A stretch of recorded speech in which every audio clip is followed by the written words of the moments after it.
Ya sebetulnya saya juga nggak terkejut karena memang tebang pilih atau soal kepastian hukum, apalagi equality before the law yang diharapkan oleh masyarakat banyak, terutama masyarakat rakyat biasa itu menjadi hal yang agak sulit di negeri ini karena memang kita mencoba mempraktekkan atau menegakkan hukum itu dengan kepastian hukum, kemudian sederhana, kemudian asas manfaat. Nah, cuman kadang-kadang kepastian hukumnya itu yang menjadi sesuatu hal yang langka karena ketika penerapan azas equality before the law-nya itu nggak merata. Ketika orang biasa, walaupun tipis unsurnya segala macam, ya kan, ditahan dulu, ya kan, dengan alasan subjektivitas KUHP yang lama. Nah, saya sebetulnya mau menyoroti soal dari perkara FB sendiri ya, karena memang kalau memang penyidik yakin sudah tersangka dan memang yakin memang dia tidak melarikan diri dan dia memang tidak menghilangkan barang bukti, seharusnya memang nggak perlu ditahan. Begitu juga dia harus melakukan hal tersebut kepada tersangka lainnya, karena memang kalau semuanya perlu ditahan dengan unsur paksa alias negara ini mesti nahan orang, ya buat apa ada peradilan di pengadilan gitu loh, karena dia udah dianggap bersalah dulu. Karena asumsi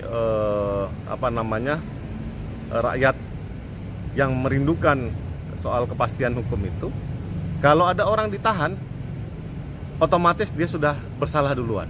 Padahal yang menyatakan bersalah atau tidak bukan polisi. Yang menyatakan bersalah atau tidak hanya hakim, putusan palu hakim. Makanya ketika orang berpikir, oh ada orang ditahan, itu sudah bersalah duluan, itu adalah presiden yang salah. Nah, ditambah lagi dengan ya subjektivitas kewenangan dari kepolisian saat ini, sehingga muncul banyak pertanyaan, kok si ini kenapa nggak ditahan, kenapa yang ini ditahan, sehingga tidak adanya standar yang baku alias standarnya terlalu ganda di dalam subjektivitas dalam penerapan pasal di KUHP. Akibatnya terlalu bias sehingga menimbulkan rasa ketidakadilan di masyarakat. Oke, masyarakat atau warga ataupun masyarakat luas khususnya ya, dengan status seseorang PSK itu dipastikan beranggapan dia sudah dipastikan bisa ditahan.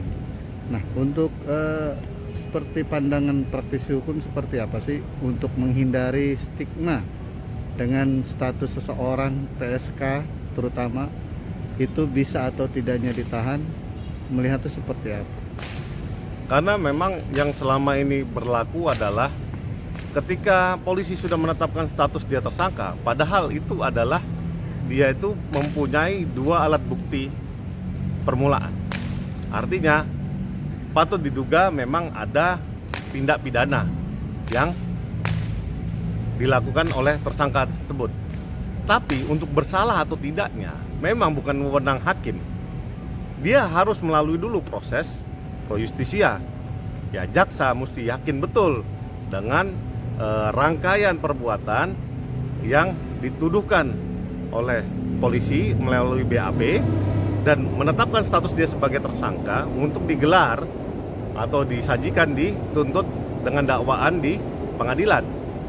Ketika memang orang ini sangat tipis sekali, alias ada di pasal di KUHP itu subjektivitas dari polisi untuk bisa menahan atau tidak, karena dia boleh menahan itu jika dia ada potensi untuk melarikan diri. Kedua, dia menghilangkan barang bukti. Yang ketiga, mengulangi perbuatan. Ya, kalau menurut saya pribadi untuk FB, karena dia pejabat, ya saya pikir kalau nggak ditahan sih ya logis aja, karena memang sangat transparan sekali. Dia ketua KPK nonaktif, dia sudah diputus etis sidang etik, melakukan pelanggaran etik yang luar biasa. Nah, kalau dia sampai kasarannya melarikan diri, berarti dia nggak kooperatif. Ya kan, menurut saya dia kooperatif sekali. Artinya dia dipanggil datang, pengacaranya juga udah komunikasi, dan saya harapkan polisi ini juga melakukan hal yang sama terhadap para tersangka lainnya. Tidak pandang bulu, itulah equality before the law. Karena sebetulnya upaya paksa itu, kalau orang nggak melarikan diri, buat apa? Penuh penjara. Nah, inilah alat-alat kekuasaan yang sebetulnya harus dihindari sama pemerintahan selanjutnya. Pemerintahan yang ini sudahlah, cukuplah. Kita sangat mengerti ya politik hukum, dan hukum menjadi politik. Kita melihat banyak sekali praktek-praktek yang kurang pas. Tapi menurut saya ya di dalam republik yang baru masih muda ini cukup kita belajar, masyarakat sudah mulai kritis ya, berkomentar soal hukum, kemudian banyak yang sudah menjadi pengacara, kemudian sudah mengerti seluk-beluk hukum. Nah, mungkin di dalam pemerintahan berikutnya untuk menjadi hakim maupun menjadi jaksa harus jadi pengacara dulu, karena dia harus ngerti hak asasi manusia. Karena kalau tidak mengerti hak asasi manusia, dia akan memihak kepada kekuasaan, yaitu pemerintah. Otomatis ketika orang itu nggak perlu ditahan, dipaksa semua untuk ditahan. Padahal penahanan itu diperlukan karena ada resiko untuk melarikan diri, tidak bisa menghadiri sidang. Nah, kalau dia itu bisa menghadiri sidang, buat apa ditahan? Berarti equality before the law ini terlihat cacat Bang untuk kasus Firly ini Bang, benar gak? Itu menurut anggapan halayak ramai melukai rasa keadilan. Cuman kalau menurut saya sebagai praktisi hukum, seharusnya tidak ditahan itu menjadi agenda utama dari polisi. Karena otomatis kalau kita ngelihat di Amerika ya, yang notabene itu negara paling demokratis, yang menurut dia paling demokratis di dunia, ketika orang itu jadi tersangka, dia ada lembaga penjamin. Nah, kalau dia tidak ada jaminannya, ya dia masuk kandang, ditahan. Tapi kalau bisa dijamin dengan jumlah uang tertentu, nah itu juga bisa meningkatkan penerimaan negara loh. Artinya ketika dia melarikan diri, ya rugi, yang angus duit jaminannya itu.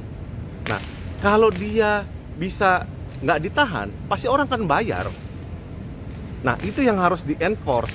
Jangan kita berputar-putar soal peningkatan pajak ya, yang ada salah satu paslon bilang kita suruh naikin berapa persen, 23%, mati orang.